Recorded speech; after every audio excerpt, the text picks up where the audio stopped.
Bonjour, c'est Stéphanie. Quel bonheur d'être avec toi pour cette méditation. Aujourd'hui, nous allons regarder ensemble le psaume 9 au verset 2 et 3. « Je louerai l'Éternel de tout mon cœur. Je raconterai toutes tes merveilles. Je ferai de toi le sujet de ma joie et de mon allégresse. Je chanterai ton nom, Dieu très haut. » Aujourd'hui, j'aimerais te parler de la joie, de l'importance de faire de Dieu le sujet de notre joie. La joie est une émotion tellement importante que nous devons la cultiver quotidiennement.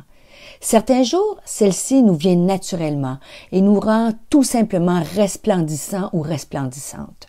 Nous ressentons la force de déplacer des montagnes et le désir de sourire à tout le monde.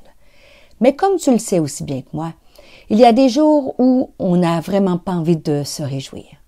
J'aimerais te dire aujourd'hui que par la grâce de Dieu, il est possible d'avoir une joie sincère, peu importe ce que tu vis et ce que tu ressens. La Bible parle abondamment de la joie et nous enseigne où, pourquoi et comment obtenir celle-ci.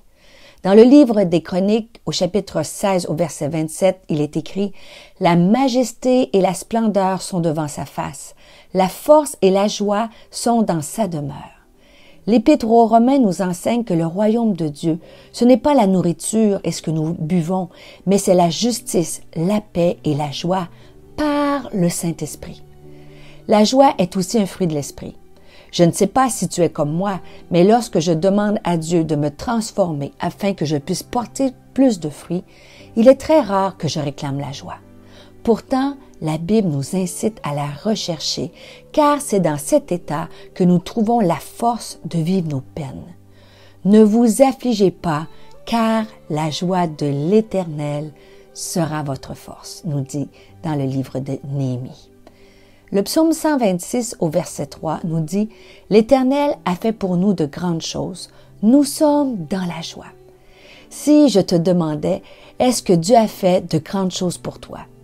Pour la plupart d'entre vous, vous me répondriez « Oui, Dieu dans sa bonté nous a richement bénis. » Une des sources de notre joie devrait être fondée sur la réalisation de tout ce que Dieu a fait pour nous en Jésus-Christ.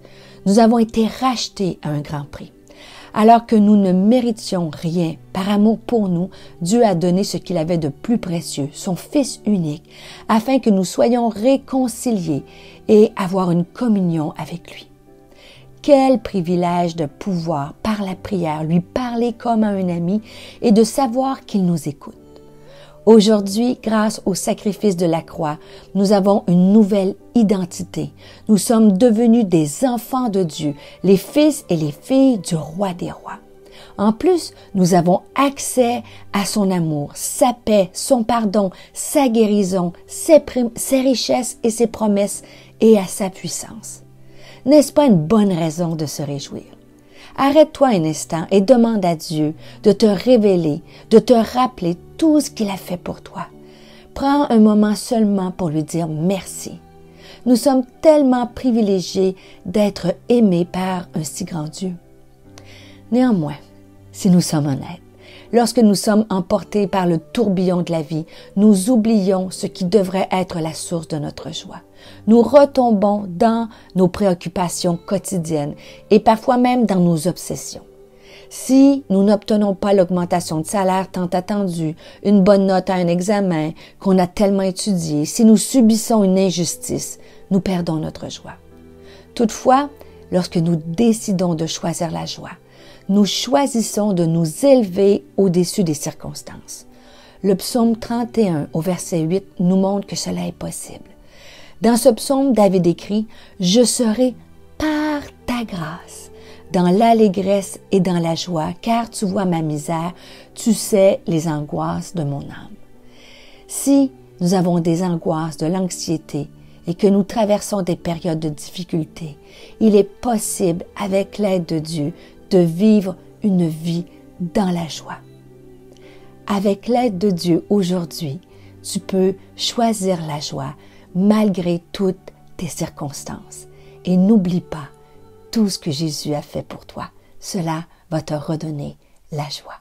Je te souhaite une journée remplie de joie.